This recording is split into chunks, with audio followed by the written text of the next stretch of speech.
Let's talk about inflammation in general. Like if you were having a client that, I mean, it's hard when we say inflammation. It's like this hard, like, what is inflammation? Because you can't see it. I mean, you can do a CRP test, right? And like you could see if someone's like chronically inflamed. And CRP is like C-reactive protein. So it's in most blood panels. You're going to see that as a number. And so, like, I mean, if someone feels like they're inflamed, it's hard to really tell, right? I mean, what would be some of your maybe physical manifestations of being maybe a little bit inflamed? Achy joints is a huge one, and it's one that I deal with a lot. Like when I feel inflamed, like I feel like I have arthritic hands. I'm 33. I don't think I have arthritic hands, but like that's where my inflammation seems to like. What was that? No, you're not 33. Like there is a delay, and so when I'm reacting to you talking, you're actually getting it like 3 seconds later. So okay. You keep going. Like I feel achy in like my hands. Maybe you've had surgery on a joint, and like maybe you just feel achy in that. That's usually some of the first signs of inflammation that I see people saying. But like we blame it on other stuff. Maybe the weather, the changing of the seasons, the changing of pressure.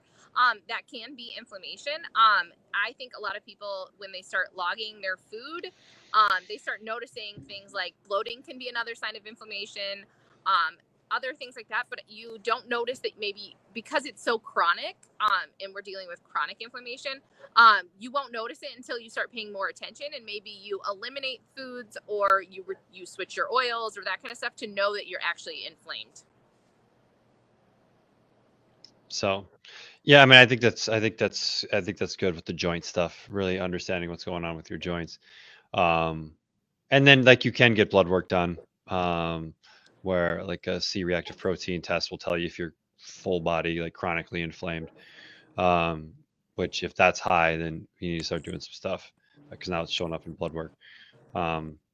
So what would you do if someone felt like they were inflamed? What would be some like first couple steps that would be a good idea for them to get started?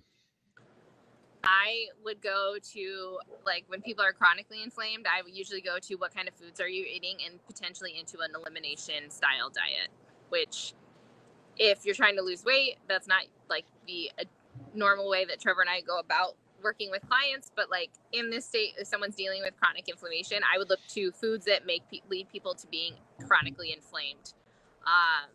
Dairy is a big one, hydrogenated oils, sugar, gluten, all of like the normal things that we hear.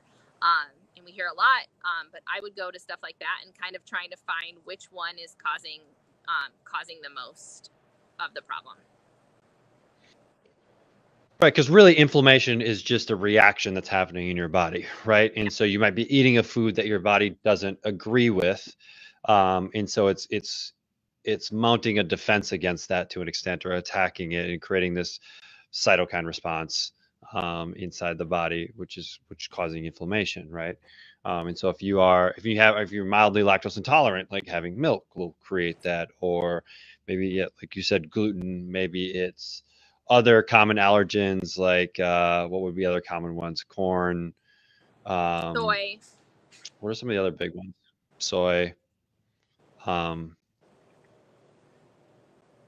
So yeah, I mean, looking at that, and then other things that you can actually do, looking at your hydration status, like are you hydrated? That's a big piece. Are you adding in things to help with the inflammation process? Like, are you doing omega-3s and curcumin? Fruits and vegetables, probably one of your best anti-inflammatories as well, right? We're getting vitamins, minerals, that kind of stuff. Yeah. Stuff from like a good. And removing processed food. Processed food is super inflammatory. Like if you ate less processed food and ate more fruits and vegetables, like those could be a huge bang for your buck. Right. Just that simple swap. Because remember, with processed foods, we're going to be getting things like hydrogenated oils or just crap oils, right? Like our typical vegetable oils. We're typically going to be getting wheat of some sort in some form, or potentially soy in some sort of form, some sort of flour, sugars, high sugars, I mean, that's really what processed foods are, is flour, sugar, fat. It's just shaped into a spiral or into a Pop-Tart.